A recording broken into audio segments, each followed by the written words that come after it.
오늘 우리에게 주시는 하나님의 말씀 욥기 28장 1절부터 28절까지 말씀입니다. 욥기 28장 1절부터 28절까지 말씀. 이제 봉독하겠습니다. 하나님의 말씀 경청하십시오. 은을 캐는 광산이 있고 금을 정련하는 재련소도 있다. 철은 흙에서 캐어내며 구리는 광석을 녹여서 얻는다. 광부들은 땅속을 깊이 파고 들어가서 땅속이 아무리 캄캄해도 그 캄캄한 구석구석에서 광석을 캐어낸다. 사람이 사는 곳에서 멀리 떨어진 곳, 사람의 발이 가닿지 않는 곳에 사람들은 갱도를 판다. 줄을 타고 매달려서 외롭게 일을 한다. 땅 위에서는 먹거리가 자라지만 땅 속은 같은 땅인데도 용암으로 들끓고 있다. 바위에는 사파이어가 있고 돌가루에는 금이 섞여 있다. 솔개도 거기에 이르는 길을 알지 못하고 매의 날카로운 눈도 그 길을 찾지 못한다. 겁없는 맹수도 거기에 발을 들여놓은 일이 없고 무서운 사자도 그곳을 밟아본 적이 없다. 사람은 굳은 바위를 깨고 산을 그 밑 뿌리까지 파들어간다. 바위에 굴을 뚫어서 각종 진귀한 보물을 찾아낸다. 강의 근원을 찾아내고 땅에 감추어진 온갖 보화를 들추어낸다. 그러나 지혜는 어디에서 얻으며 슬기가 있는 곳은 어디인가? 지혜는 사람에게서 발견된 것이 아니다. 사람은 어느 누구도 지혜의 참 가치를 알지 못한다. 깊은 바다도 나는 지혜를 감추어 놓지 않았다 하고 말한다. 넓은 바다도 나는 지혜를 감추어 놓지 않았다 하고 말한다. 지혜는 금을 주고 살 수 없고 은으로도 그 값을 치를 수 없다. 지혜는 오빌의 금이나 값진 루비나 사파이어로도 그 값을 치를 수 없다. 지혜는 금보다 값진 것, 금잔이나 값진 유리잔보다 더 값진 것이다. 지혜의 값은 산호보다 수정보다 비싸다. 지혜를 얻는 것은 진주를 가진 것보다 값지다. 에티오피아의 토파즈로도 지혜와 비교할 수 없고 정금으로도 지혜의 값을 치를 수 없다. 그렇다면 지혜는 어디에서 오며 슬기가 있는 곳은 어디인가? 모든 생물의 눈에 숨겨져 있고 공중의 새에게도 감추어져 있다. 멸망의 구덩이와 죽음도 지혜를 두고 이르기를 지혜라는 것이 있다는 말은 다만 소문으로만 들었을 뿐이다 하고 말한다. 그러나 하나님은 지혜가 있는 곳에 이르는 길을 아신다. 그분만이 지혜가 있는 곳을 아신다. 오직 그분만이 땅끝까지 살피실 수 있으며 하늘 아래에 있는 모든 것을 보실 수 있다. 그분께서 저울로 바람의 강약을 달아보시던 그때에, 물의 분량을 달아보시던 그때에, 비가 내리던 규칙을 세우시던 그때에, 천둥 번개가 치는 길을 정하시던 그때에, 바로 그때 그분께서 지혜를 보시고 지혜를 칭찬하시고 지혜를 튼튼하게 세우시고 지혜를 시험해 보셨다. 그런 다음에 하나님은 사람에게 말씀하셨다. 주님을 경외하는 것이 지혜요 악을 멀리하는 것이 슬기다. 아멘. 당신의 기준은 무엇입니까? 라는 제목으로 하나님의 말씀 선포하겠습니다. 문화권마다 그리고 사람마다 행동의 어떤 기준이 있습니다. 결혼을 예로 들자면 나라별로 이 근친의 범위가 다르죠. 우리나라의 경우는 8촌 이내를 근친으로 보고 그 8촌 이내의 혼인을 금지하고 있지만 일본이나 미국 일부의 경우는 4촌 이내를 근친으로 보고 4촌까지 혼인관계가 가능하게 법률을 정해놨습니다. 이렇게 법으로 어떤 기준을 정해놨지만 또 사람마다 환경마다 또 그 범위는 축소되거나 넓어지거나 이렇게 하겠죠.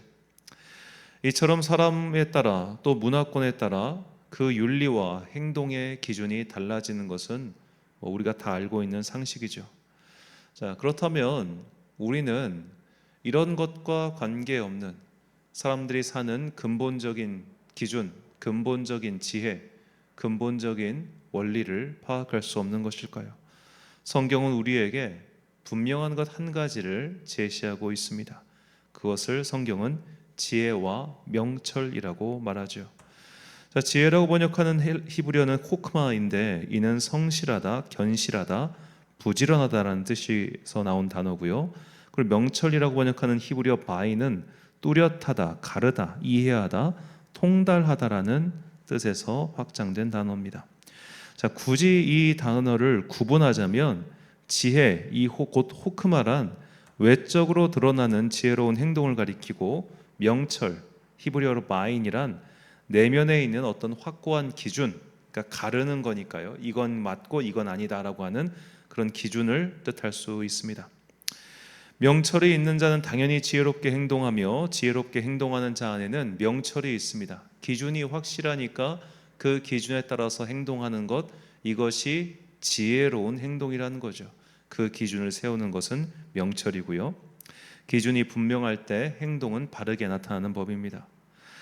자, 하나님을 믿지 않는 자들에게도 지혜와 명철이 있습니다. 그러나 그 지혜와 명철은 그가 속한 문화권이나 사회에서나 통용되는 것일 뿐이죠.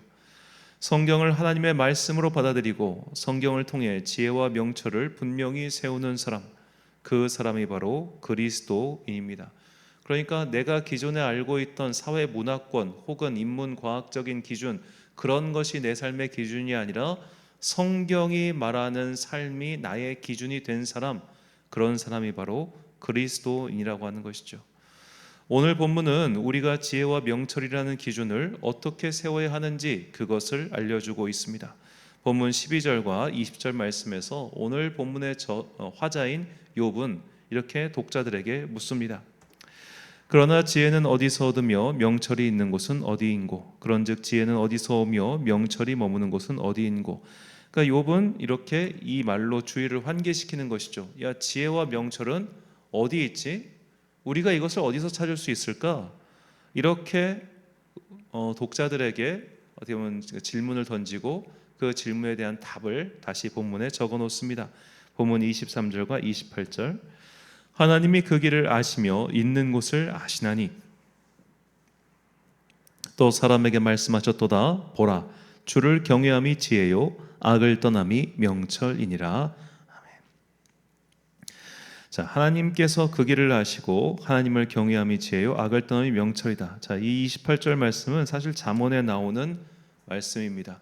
그러니까 잠언이 먼저인가 욥기가 먼저인가 우리가 그것까지는 알 수는 없지만 분명한 것은 이 말씀, 여호와를 경외하는 것이 지혜와 명철이다. 이 말씀은 당대의 사람들에게 널리 알려져 있는 어떤 지혜자의 문구였다는 것은 분명해 보입니다. 자, 이처럼 하나님께 지혜와 명철이 있다. 이것은 비단 욥 혼자만의 말이 아니라 그 이후에 많은 사람들의 기준점이 된 말이었죠. 그래서 우리는 성경, 다른 말로 정경을 라틴어로 캐논이라고 부릅니다. 캐논이라고 하는 것은 막대기라는 뜻입니다. 즉 어떤 기준이 되는 것이 바로 성경이라는 거죠. 욥은 이 지혜에 대한 잠언의 말씀을 인용함으로 이 말을 듣고 있는 지인들, 즉 욥의 앞에 있는 그 세 명의 지인들에게 말하고 있는 겁니다. 너희가 지금 하는 말은 과연 지혜로운 말이냐? 명철이 있는 말이냐? 너희가 하는 말의 기준, 그 근원은 하나님께로 비롯된 것이냐? 아니면 그냥 너희의 흔해 빠진 생각이냐라고 말이죠. 자, 성경 말씀은 단순히 고대 팔레스타인 지역에 살았던 히브리 민족만을 위한 그런 책이 아닙니다. 하지만 구약 성경은 분명히 고대 근동 지역의 민족들만이 이해할 수 있는 그런 문화적 기준이 있는 것은 사실입니다. 대표적으로 음식 정결 예식이 그러하죠. 할례 예식도 마찬가지입니다. 그래서 그런 지역적인 한계, 민족적인 한계, 문화적인 한계를 넘어서 하나님을 믿고 따르는 사람들이 어떻게 살아야 하는지 그 분명한 기준을 보여주신 분, 그분이 바로 예수 그리스도이신 거예요. 그래서 예수님께서는 그것을 돕기 위해서, 그러니까 하나님의 지혜와 명철, 그것은 선을 세우는 거라고 말씀드렸어요. 그러니까 명철과 지혜는 따로 뗄래야 뗄 수 없는 관계가 있습니다. 명철이 세워지면 지혜는 그 다음에 나오는 행동이라 이렇게 봐도 크게 어렵지 않겠습니다. 기준을 세워놓고 그 기준에 따라 행동하면 그 기준을 바르게 세웠을 때 나오는 행동들이 모두 지혜로운 행동이 되는 거잖아요. 그러니까 성경은 우리에게 기준을 분명히 세우라고 말하고 있는 거예요. 그리고 그 기준은 단순히 문화적 상황, 시대적 상황에 따라서 달라지는 기준이 아니라 영원한 기준이 있는데 그 기준이 바로 예수 그리스도라는 겁니다. 이것이 성육신의 목적이라는 거죠. 주님께서는 우리의 보범이 되기 위해 우리가 어떻게 살아야 되는지 기준을 제시하기 위해서 이 땅에 오셨습니다. 디모데전서 1장 16절 말씀입니다.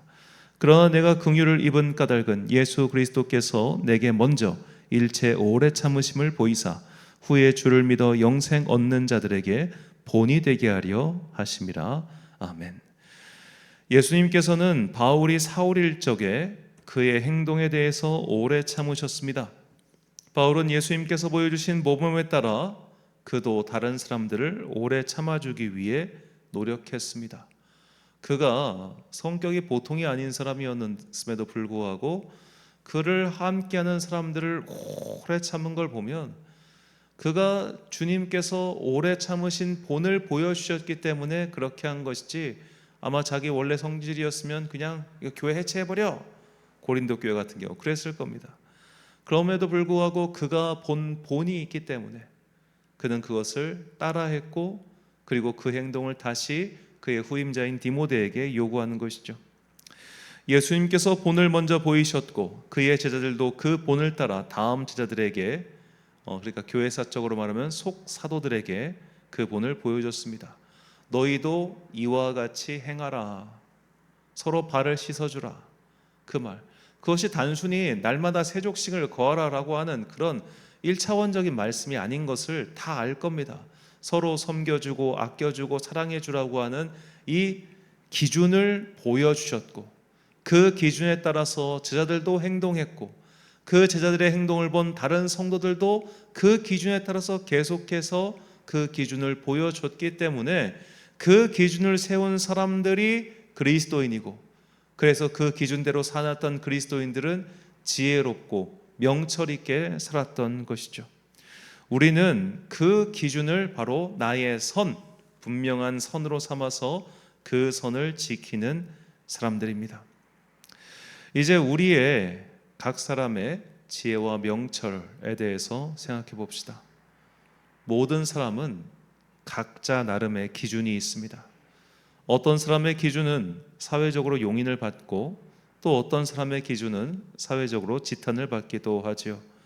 지탄을 받는 기준을 세우고 그것을 지키는 사람, 즉 욕을 먹더라도 난 이거 할 거야, 니들이 욕하든 말든 난 이게 좋아 라고 하는 사람을 가리켜서 야, 저 사람은 참 지혜 있다, 명철 있다, 이렇게 말하는 사람은 없을 겁니다. 자, 그러니까 누군가에게는 인정받고 충분히 용인될 만한 기준을 세우고 그 선을 지킬 때 사람들은 비로소 그를 가리켜 지혜와 명철이 있다고 하겠죠. 그러니까 이럴 경우는 세상 사람들이 기준이 될 확률이 높아요. 오늘날 저는 정치 평론 라디오를 많이 듣는데 보면은 각자의 진영에서는 용인되는 행동을 하잖아요. 그러면 각자의 진영에서는 그의 발언이나 행동을 가리켜 똑똑하네, 말 잘하네 이렇게 칭찬하지 않습니까? 그러니까 우리가 세상적 기준이라고 할 수 있는 그런 사람들에게 인정을 받고 받을 수 있는 그런 것을 지혜와 명철의 기준으로 삼으면 그거는 세상적 지혜, 세상적 명철이 되는 거예요. 그러니까 사실 욥은 지인들에게 지금 그 말을 하고 싶은 겁니다. 너희가 지혜롭다고 하지만, 지혜로운 척하지만 그 지혜로움은 하나님께로부터 온 게 아니야. 그러니까 너희는 그냥 사람의 말을 나에게 할 뿐이야. 그래서 너희의 말은 다 쓸모가 없어. 이런 식으로 욥이 지금 공박을 벌이는 거거든요.